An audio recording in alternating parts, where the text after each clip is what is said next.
All right, I want to get some potential DraftKings cash, tournament GP plays for this week 12. And we're looking here to start out here with trying to do this similar to what I did last week, because last week was very similar. And we'll actually come up with a lineup that will best fit our targets of what we need.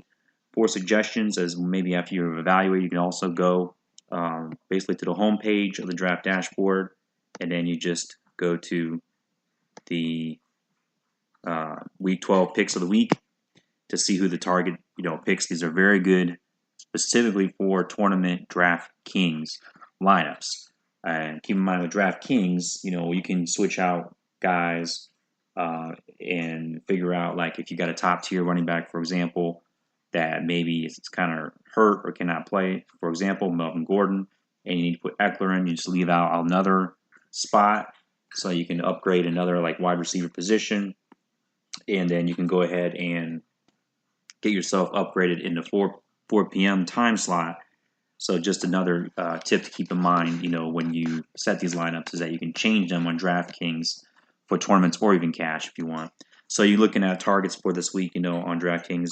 Josh McCown, he should be, I suppose, good with the Jets. I'm not sure about that one myself, but that's a suggestion there from the picks of the week. Saquon Barkley, I am really well with that one and comfortable with him for cash or tournament. Joe Mixon as well, really considering on both. Chris Godwin as a tournament-only play, I wouldn't trust him in cash in a way. Alshon Jeffrey, really the same with him on the Philadelphia offense with Carson Wentz handling that. Antonio Brown, always good, of course, if you can afford him. And then this would appear to be an affordable lineup with C.J. Uzomah, the tight end for Cincinnati, possibly getting a touchdown, and the DST of the Eagles.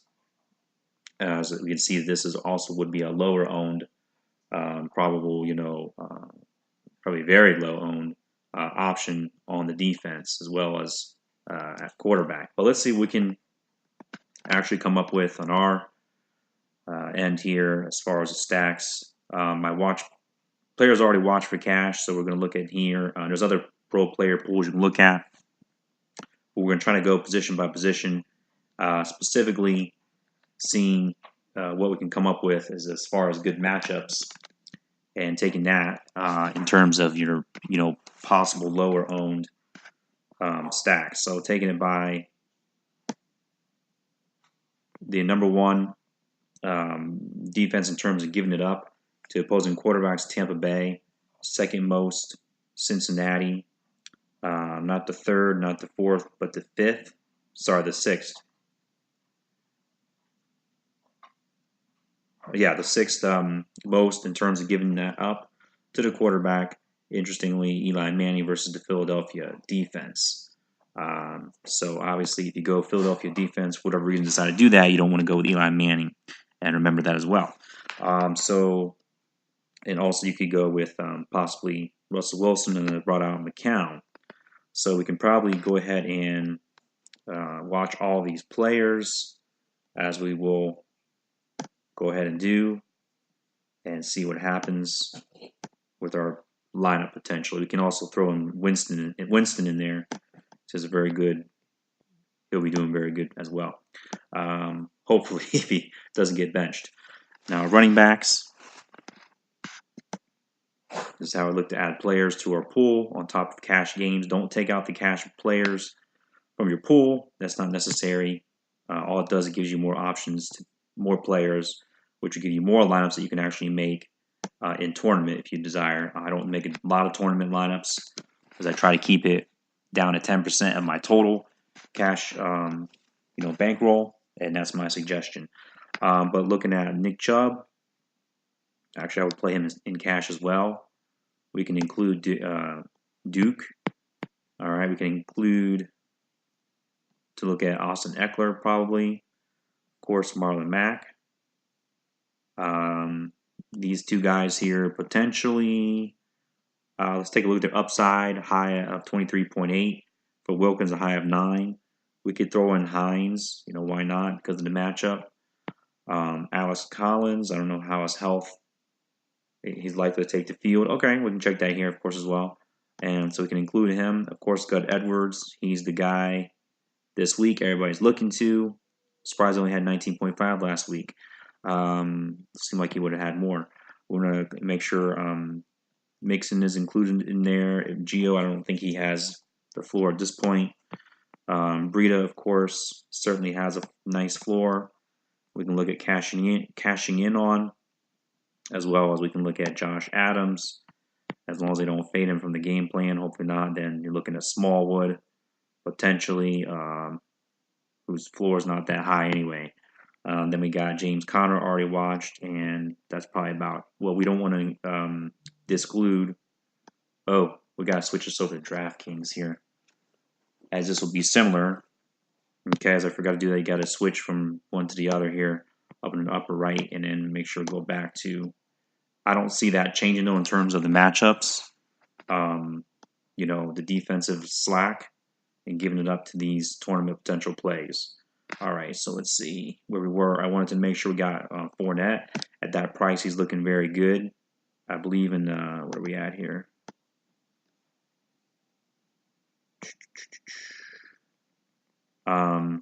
Just because the guy this is in red and some of the best in terms of the worst matchups does not mean you cannot include them in your tournament play as well. It's just that you probably don't need to necessarily, but you can also if it looks like a differentiation factor.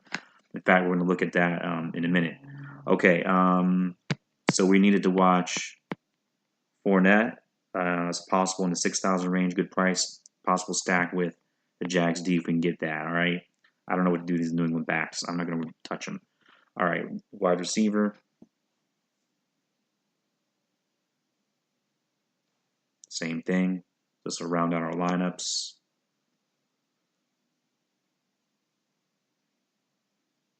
Just need that to finish. Some more players load.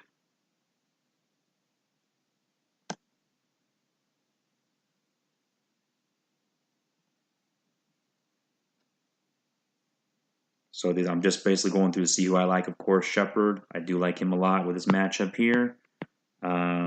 Marquise Goodwin we can look at potentially with Nick Mullins. Dante Pettis, I haven't heard him in a while, his name. I know he can go deep and has the upside, so why not? Let's take a shot at that price. Thielen and Diggs, I didn't particularly like them in cash because of the price, but we can take a look at them in tournaments. Aldrick Robinson, he scored a bunch before, but maybe not enough to go with. Of course, DeAndre Hopkins, and we got maybe QT potentially, and maybe we'll stop just about there. I like a couple Browns plays though. Those two guys, maybe Higgins. Yeah, he got up to 15 points scored. All right. Oh, I like. We don't want to forget Josh Gordon. All right. Okay, let's move on to the tight ends. So we'll need to go ahead and bring. Well, that's coming up. We also need to bring this up here. Our NFL research station for DraftKings. Try to get this moving and do the same thing here, of course, with the tight ends. See who has some nice favorable matchups.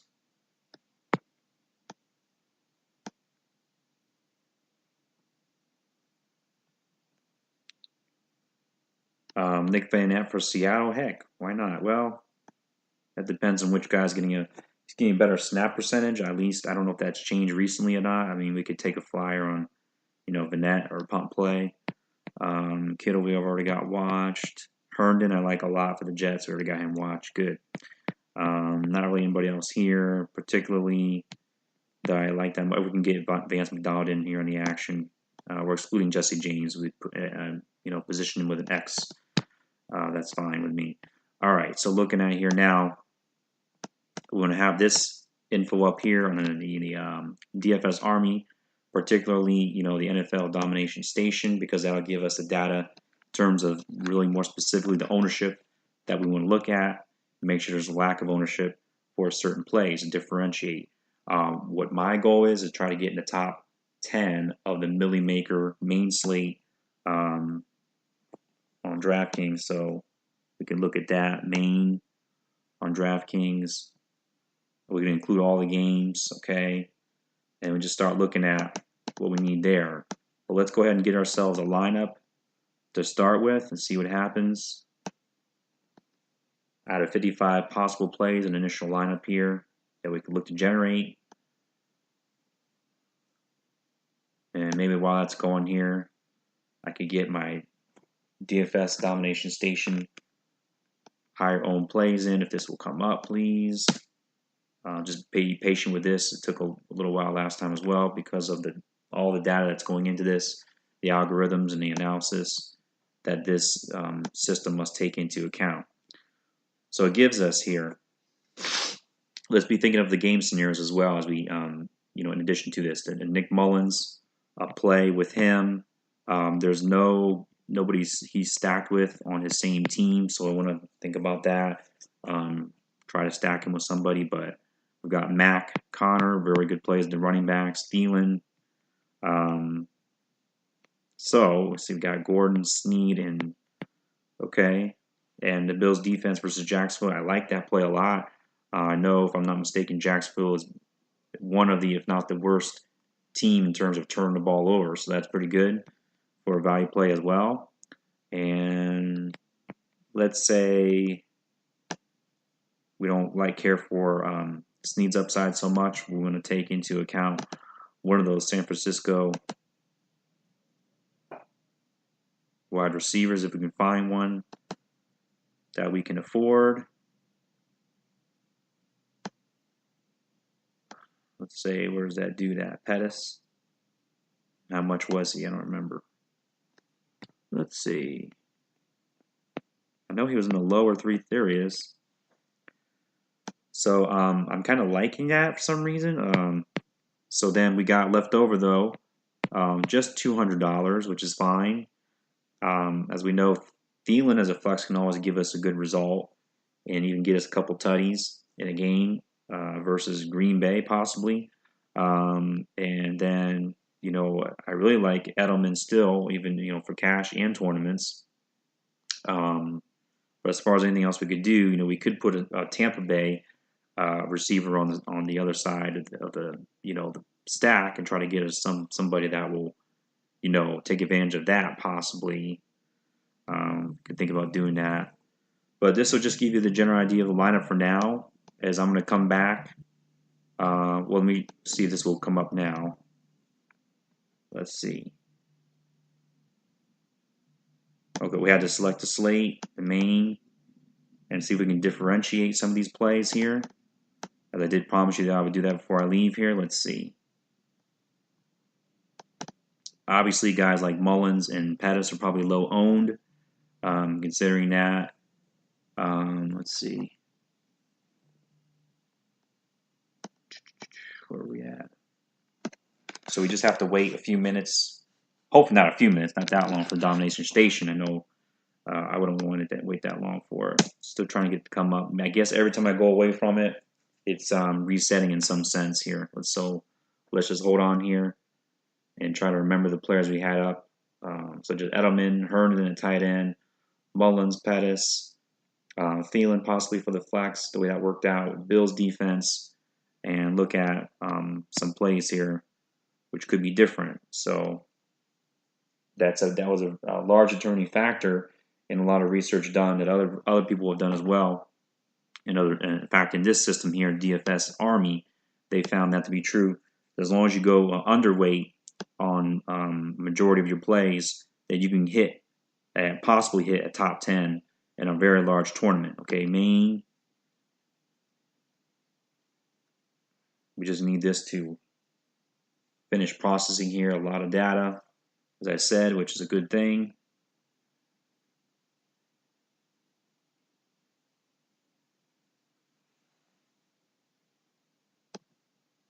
Just need that to pull up.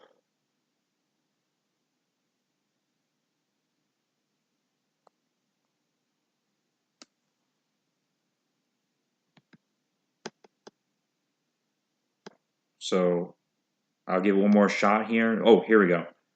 Okay, so we have to look at some of the guys that, we just mentioned that, let's say Saquon, projected ownership, almost 20%. That's a bit high, but that's okay. We can take that. Let's see who else. Edelman, which is lower at 15%. Okay. Mixon we got in our lineup, right? Lower 9%. That could differentiate us even if we want to go to 4 net. Very interestingly, top, maybe a very good play. Let's play around with that. 4 net instead of, what was I thinking that I had Mixon in my lineup? I don't. So, but anyways, we could go, let's say, with 4 net.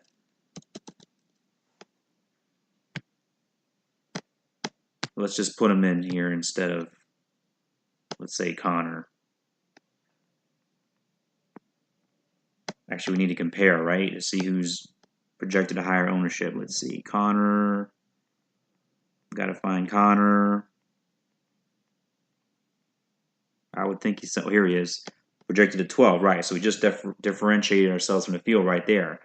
12.8 compared to the 8% from 4 net.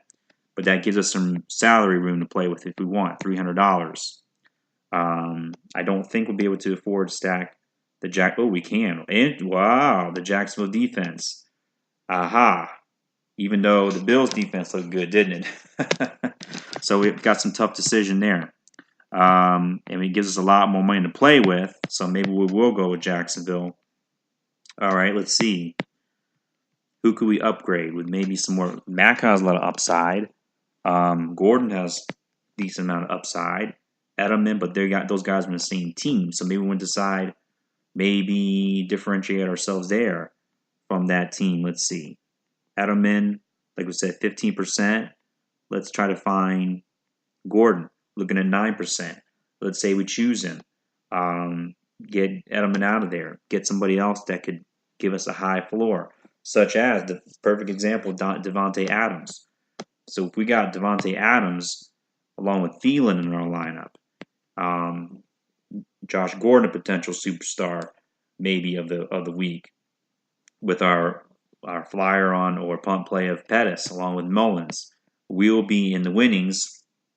I would guarantee if this connection works out along with the stack of Fournette and the Jags, because these other guys, we have to hope Herndon does okay, but if these guys fill out some of these guys, their potential, their upside, Marlon Mack is a really good matchup there. This could turn out to be a really good play of the day. All right, so think about something like that and move forward with making a couple adjustments as needed. From until tomorrow. Thanks for watching.